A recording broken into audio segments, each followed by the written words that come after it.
right there. Welcome to Early Late Nights, the Australian gaming and eSports show by the Explosion Network. This'll be the greatest show you've ever seen if you want to know the latest on Australian gaming and or news. Please welcome your host, Ciaran Marchant. Good evening. Hello, how you going? Welcome to Early Late Nights with me. As he said, that random elf that seemed to break in to announce for me today. I'm Ciaran Marchant. Welcome to Early Late Nights. I hope you've had a better week than I have. I've had a pretty poor start of my week. I have been sick. The illness, my self-defense system was like, nah, man, you just be sick this week. Just be sick. And I'm on the mend. But no matter what, I'm fighting it off to make sure I'm here to give you the latest news and gaming news and esports and whatever delirious moments of sanity I have for you. It's been a fun week. Already, Overwatch World Cup is starting to build up. All group stages have now been finished with France and the UK joining in on the event in BlizzCon. And I'm worried. Australia got South Korea, the hardest team in the competition, as the first match up. So, as we all know, Australians, we like to do it tough, and we couldn't have asked for a tougher draw. If there's any of you who are in a Discord or in a chat with somebody or talk to anybody in the last 2-3 weeks and said, you know what, Australia's going to get South Korea in the first round of the World Cup, you suck. This is your fault. I promise you, this is your fault. Being honest. I'm being honest with you. It's your fault. Accept that. Also, Melbourne... God, I wish I could say that kind of thing was, like an involuntary sickness side effect. I do that normally. And you know that if you've seen the show. Anyway, the Melbourne Dota 2 Invitational Tournament is coming up. And the first direct invites have come up after the Open Qualifiers, with Team Mineski involving KPI, Australian Dota 2 pro player, as well as such names as Mushi, have been invited to attend the event in Melbourne. It's really great to see Melbourne esports, especially with the Open and now with these kind of lower events, building up and inviting more pro teams to come and join and be a part of the event. Really brings status and brings inclusion to the whole scene, which can only get better. It can only be good. So please keep an eye out for that. And I was super excited for this. I don't think you could object to it, because I couldn't object to it. But Think's right. Ace Attorney games will be coming to PC, Xbox, and the Switch and the PlayStation. Hopefully in the coming, they don't have a release date for it, but Nintendo, it was announced by Capcom that the first three lawyer-based games will be coming to those consoles. I was a super big fan of the Phoenix Wright Ace Attorney games on the Nintendo DS. I've always wanted them to be able to play them on the Switch, or even, as I've said, the Switch port magnet, as many things can go onto that thing as though they want. But it is really good to see that those games coming through, more ports and more games that, coming to audiences that haven't had a chance to go out and experience those games, because they're fantastic games. So if you haven't played them, keep an eye out for them, pick them up later in the year, hopefully, or next year. But with that also, if you want to swing by ExplosionNetwork.com, please go check out my interview from last week with either myself as part of episode 50, or as well as with the Overwatch pro player Punk. Whatever feedback, support you can give for that interview, please let me know. I've got another interview lined up for this week. Hopefully it will be on Friday's show, as long as it goes smoothly. So we'll see how that goes, and the guest will be announced at a later date. This week, we're going to be talking about the latest in the 150th trailer for Death Stranding by Hideo Kojima. I'll be talking about the eSports semi-riot that happened at a soccer game in the Swiss leagues. We'll also be discussing Bowsette, how Bowser in princess form has taken over the world, as well as going through all the news from Telltale, talking about what lessons the gaming world can learn from the Telltale events of recent, and sadly say goodbye a little bit to Telltale Games for now. But hey, we'll jump right into it before I get super sad. Let's talk about bloody Hideo Kojima, everybody. So if you haven't been around with the Explosion Network too long, you won't know that I have a fiery passion against Hideo Kojima. Because all he does is release goddamn trailers and doesn't release games for ages. This is about the 22nd trailer for Death Stranding. It is... And he's tried to win me over this time. So if you haven't seen the news, closing out the Tokyo Game Show 2018 was a conversation with Hideo Kojima himself, where he brought this really quick minute 30 trailer for Death Stranding, the game that's just going to be comprised of trailers with no actual gameplay, even though we did see gameplay at E3 in the 54th trailer that was released at E3.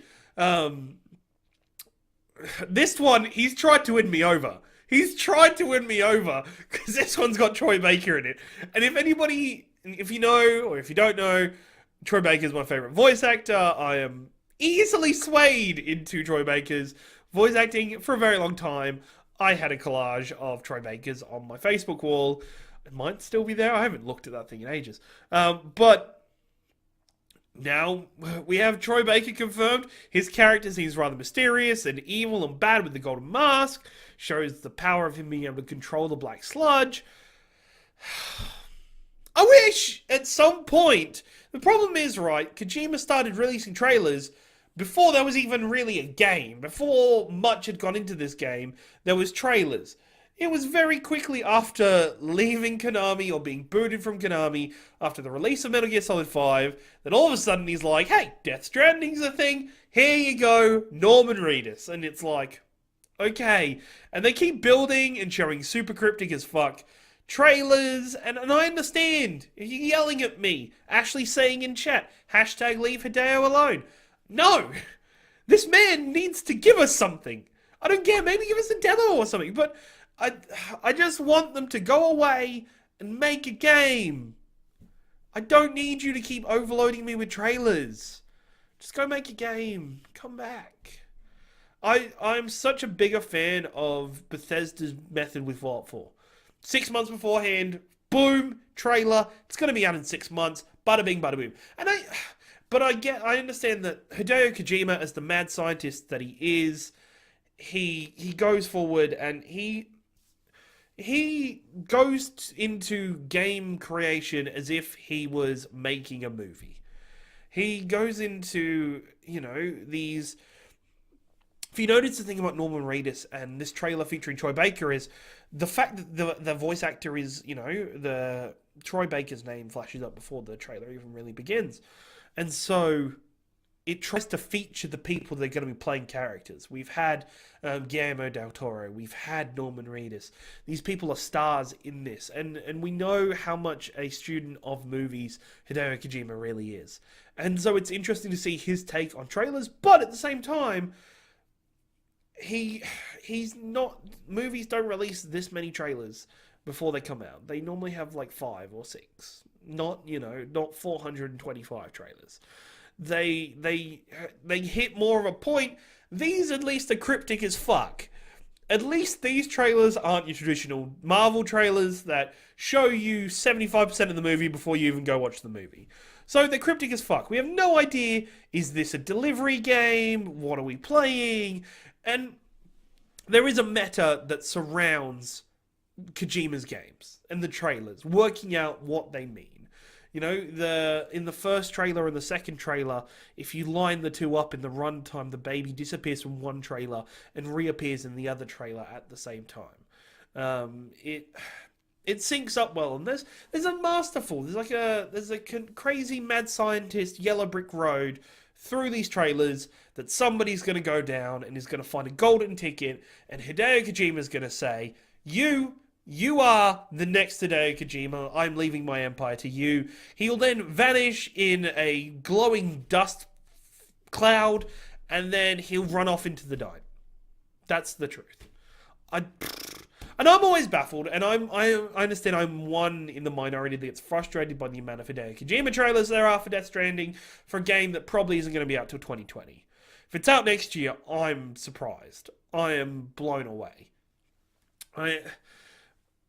it's interesting. It's interesting to see Hideo's growth and his change since being a part of it. It's always I wonder if he would release this many trailers if he was working for Konami still, or if he was part of their team or part of another bigger production company's team.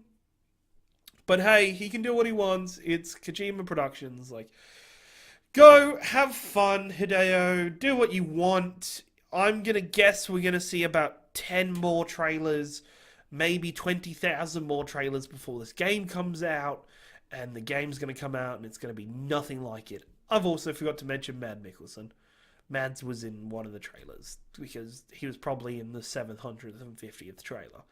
What I'm saying is, there is such thing as too many trailers, but I can't, I won't, I shouldn't. I do want to go in. Like, it's just, I think there's a point in the gaming world where we need to just start making games, and we need to find that balance. But let's move on from that. I won't rant anymore. If you want to yell at me about Hideo Kojima, tweet at me at your boy Ringo on Twitter, or yell at me in chat during the show, and I will cry and break down into tears. Moving on to eSports news. Recently, in a football or soccer match, depending on where you come from, there was a bit of a riot, a bit of a ruckus. A bit of a melee, even. No, it wasn't really a melee.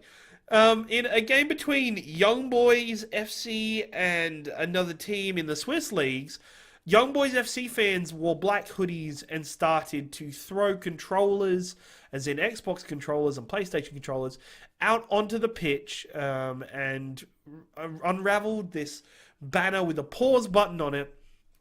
And on the trailers it was written or inscribed, "Fuck eSports." And this paused the game. Referees took about 2-3 minutes to clean up all the controllers and get rid of them. And this was in backlash to the Young Boys team recently having purchased and invested in a new esports team for the FIFA leagues as part of their club. And the fans started with the debate that currently, the team is not putting the money, should not be putting the money into an esports team. The team should be putting it in, like, the organization should be putting it back into the team. Which I completely understand. I do get that. And a lot of people do. Dash Gamer is also committed to his anti-esports stance.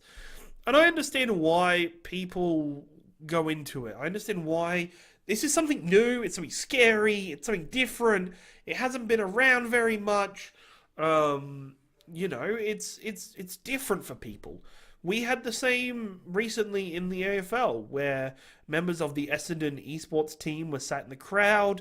For some reason, the camera kept going back to them, so the commentators could comment on their presence, but the commentators weren't the right people to be talking about esports, so it just came off like they were mocking them. It's esports, and it's something. It is the fastest growing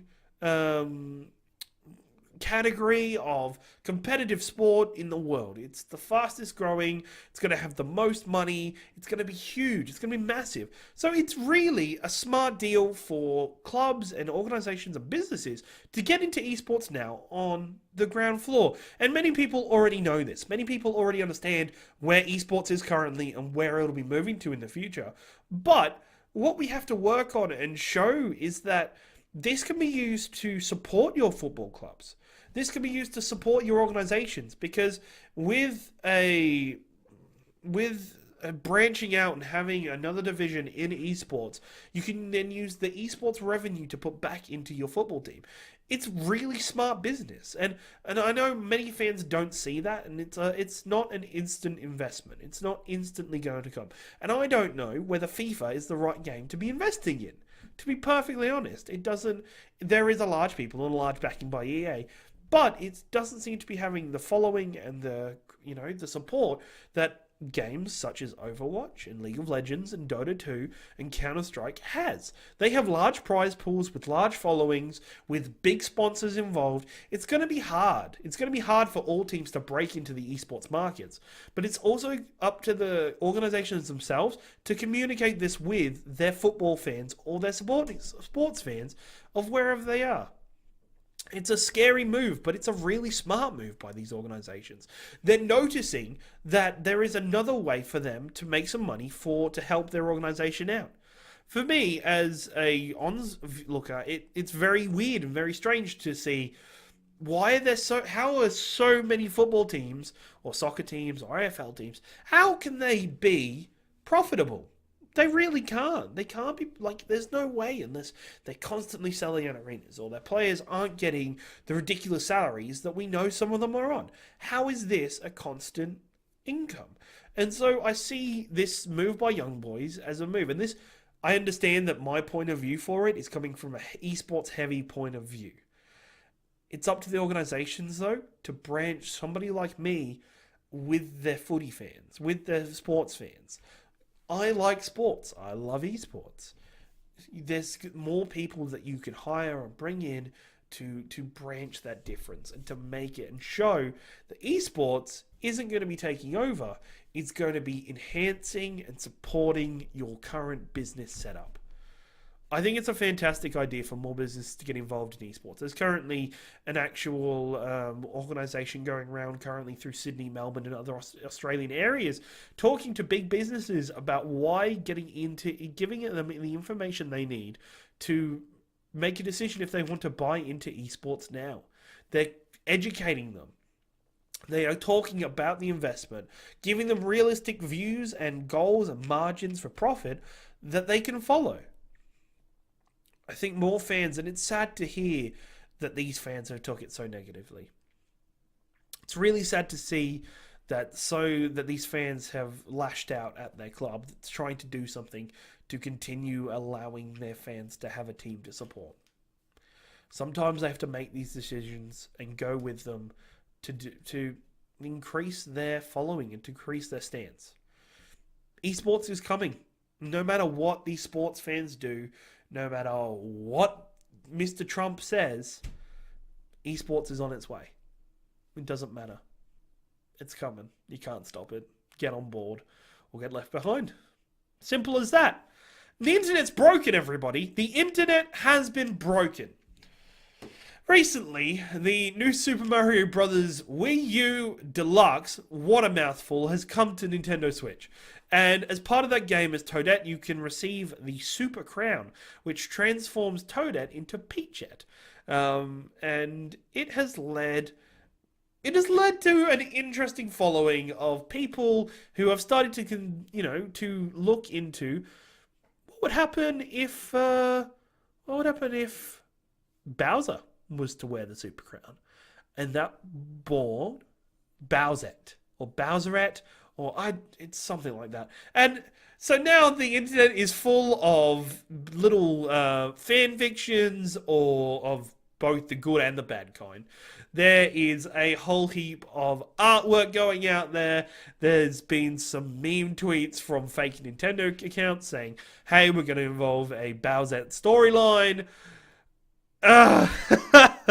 It's hilarious to see. It's really funny to see this growth come from these people. And why is the Super Crown a thing? I don't know. I've never played as the Wii U was a Fisher Price piece of shit. I've never interacted really with it. But I don't know why the Super Crown's a thing for Toadette. But I think it's a thing you get if you play the game as Toadette. There is a good kind of fan fiction, I think. 50 Shades of Grey was born out of fan fiction. That was the good... No, it wasn't. I'm so sorry for even bringing that up. That was a bad thing. But it brings out and highlights for me the actual truth behind the beautiful thing about the internet nowadays. And I don't think we really had this kind of thing 10 years ago.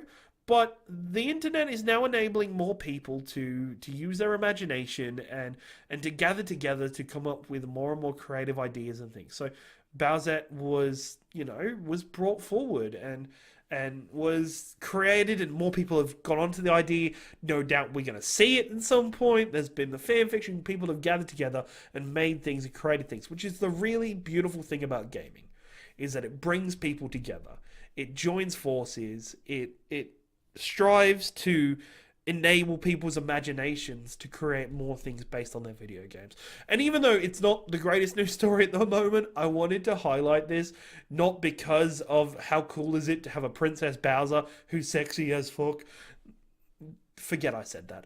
But it's really interesting to see the imagination and reflect on the creative side of our gaming community, because it is fantastic and I really love highlighting it. So get involved, draw a Bowsette on, or clickbait. I'll clickbait this up. I'm going to include changing the thumbnail. The Wolf Among Us guy's off. It's going to be a Bowsette picture for everybody. Let's go.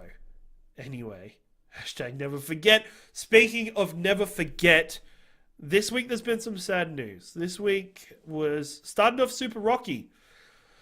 A couple of days ago I woke up and we all woke up to news that Telltale Games were closing. That the majority of their staff, but 25 staff members, have been released with no severance fee. The future of The Wolf Among Us 2 and the Stranger Things games was cancelled. The future of the forthcoming episodes other than episode 2 of The Walking Dead Season 4 were most likely not going to come out. And we've been on a ride the last couple of days. We've been on a shocking ride that has probably hit many gamers hard because so many people have lost their jobs. And it was really good to see organizations like Ubisoft reach out to the members of staff from Telltale and say, hey, let's start looking to see what we've got to offer you. Let's get you in jobs.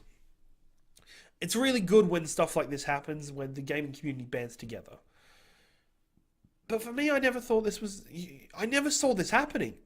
I don't think anybody saw this happening to Telltale.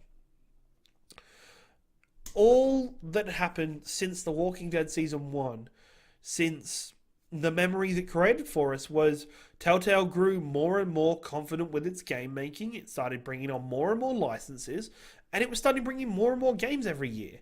And it was, at one point was fantastic. As it got towards the recent years, the polish of some of their games started to lower itself and retract itself quite a bit, but it's what we've seen. So it sucks. Telltale Games is really important to me as a gamer, but there's lessons that everybody can learn from this, and I think one of them is that sometimes quality is a lot better over quantity. I think if Telltale had taken more time to make games and taken more time to craft their stories, we wouldn't be in this situation, hopefully. I think apparently only 2 series for Telltale Games have ever been profitable. And that was The Walking Dead Season 1 and Minecraft Story Mode Season 1. And which is amazing and quite astonishing when you look back and you see the amount of titles they've brought out in the last several years. There's been Batman, Tales of the Borderlands, The Wolf Among Us, Minecraft, The Walking Dead, as I've already mentioned. Guardians of the Galaxy was quite poor. Game of Thrones was quite poor. There was a range. There was some really solid games, there was some meh games, and there were some really low-end games that Telltale created. But they were eternally bringing out more and more games for us to play and us to be a part of.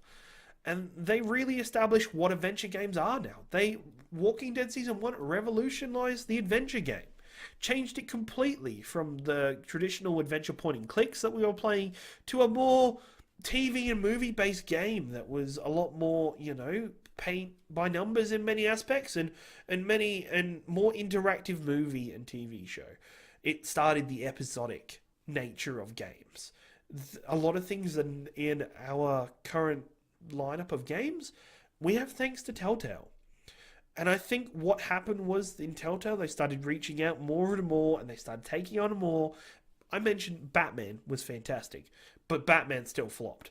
But, in profit-wise. But, when you look at it, so much, they reached so far and they bought in so many licenses because I think early on with The Wolf Among Us, they realized that they need the licenses to draw people in. That's what they thought, at least. And I think everybody who's played Wolf Among Us has loved Wolf Among Us. They just didn't have a chance to... They just didn't push it as much as it could be pushed because it was an IP of their own. It wasn't a licensed IP. Well, it was licensed, it just wasn't a big IP. It wasn't your Batmans, your Walking Deads, your Guardians of the Galaxy.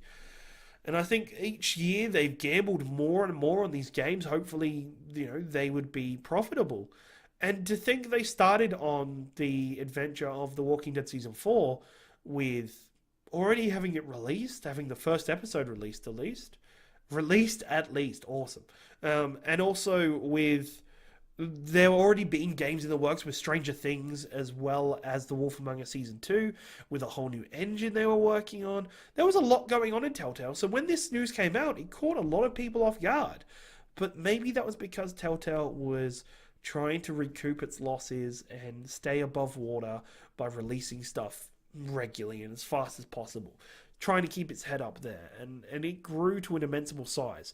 It was a really small company when it made Walking Dead Season 1, and now to reach out to be over 250 plus members, employees, making these games, maybe Telltale just started to reach a bit too far, reach a bit above it. And I think when we look back at it, just because something is popular, because a lot of people talk about it in our gaming vacuum, doesn't mean that the game is getting a monetary success. Doesn't mean that the game is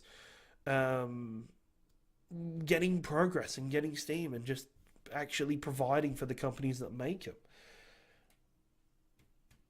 It sucks. And we do see that The Walking Dead Season 4 hopefully is going to have at least 2 more episodes released, maybe, if apparently there's a couple companies have reached out to help Telltale finish it, but the truth is, I hope they use it, the money that they receive, towards, if they can, towards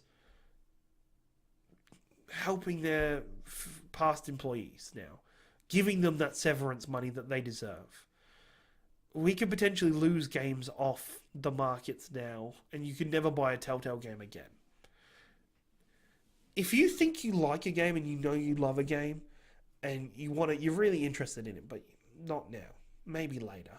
If you're really interested in it and you don't want that game to go anywhere, or you don't want the organizations to go anywhere, invest in them. Give them your support, because they do need it. Gaming isn't the sure thing organization that we all sometimes think it is. It isn't the instant money printer. Even if a game is well reviewed, it's still, maybe go buy it full price. Don't just wait for it to go on sale. Be more supportive of the gaming industry, because without our support, there's not going to be any games for us to play. It's as simple as that. The Walking Dead was a really special game for me, and that's why I've had the trailer for it playing up while I've been talking. I've talked about it before in a number of shows, that the relationship that game built between the main protagonist Lee and his companion Clementine, and then Clementine's growth and changes throughout seasons 2 and 3, and now up to season 4, have been truly amazing. The ride that we've seen her on, what we've taught her, the experiences that we've grown up with her. These are fantastic games, and the writing was pretty special. It was better than the actual Walking Dead TV show, in my opinion. It sucks that these games are going to go. I've titled this episode, We Will Remember This, because a checkpoint and a normal marker of Telltale Games is insert person will remember this. I think anybody who has played the Walking Dead games, anybody who's played The Wolf Among Us, anybody who's played any of Telltale's games will have a memory of Telltale to enjoy and look back on. I know I really do. And I really hope that organizations can reach out, maybe purchase some of the IPs, or maybe even buy Telltale, invest in it, and change it for the better. But we don't know yet. It's only the early part of this story. There's a couple more episodes to come out of it, at least. Thank you very much for watching Early Late Nights, episode 52. I've been your host, Ciaran March, and once again right here on twitch.tv/Explosion Network. We go live every Tuesday and Friday at 6:30 p.m. for half an hour of Australian gaming and esports news. If you want to catch the show but you can't be here live, that's completely fine. 24 hours later, 7 p.m. Wednesday, 7 p.m. Saturday, there will be the live video on youtube.com/Explosion Network, as well as the podcast version of the show on any good podcast services. If you are watching on podcast, if you go to YouTube, Twitch, hit the follow button, hit the like button, subscribe, rate us, leave a comment, do all those good things, because the Explosion Network really deserves it. And I hope you are here to support us, because the guys really do deserve it. Maybe not me, but the guys definitely do. And make sure you stop by explosionnetwork.com to see our full range of podcast articles and the latest news. Thank you very much once again. I've been Ciaran Marchant, and this has been your gaming news for the week. Have a good night.